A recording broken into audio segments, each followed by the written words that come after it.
শীতের আরো খবর জানতে সরাসরি চলে যাচ্ছি নীলফামারীতে। সেখানে আছেন আমাদের সহকর্মী নূর আলম বাবু। নূর, কেমন দেখছেন নীলফামারীতে শীতের প্রভাব, আমাদের দর্শকদের জানাবেন। নির্জনা, আপনাকে ধন্যবাদ। শুরুতেই আপনাকে জানিয়ে রাখি, বেশ কয়েকদিন ধরে নীলফামারীতে তাপমাত্রার পারদ অনেকটাই কমতে শুরু করেছে।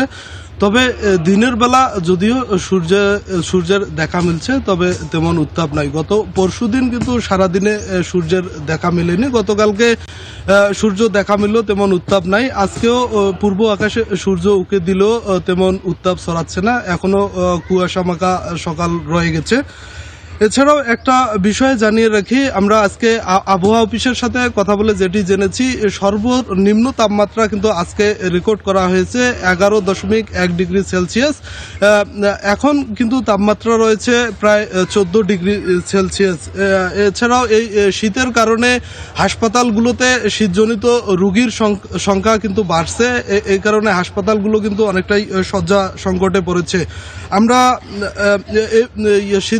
আমরা জেলা প্রশাসকের সাথে কথা বলে যেটি জেনেছি, তারা ইতিমধ্যেই 35,000 শীতবস্ত্র বিতরণের প্রস্তুতি হাতে নিয়েছে। ইতিমধ্যে 30,000 শীতবস্ত্র বিতরণ করেছে।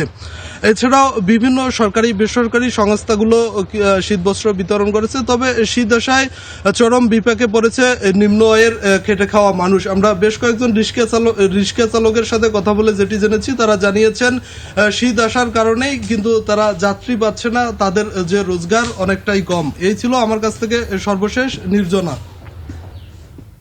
নূর আলম বাবু, আপনাকে অসংখ্য ধন্যবাদ।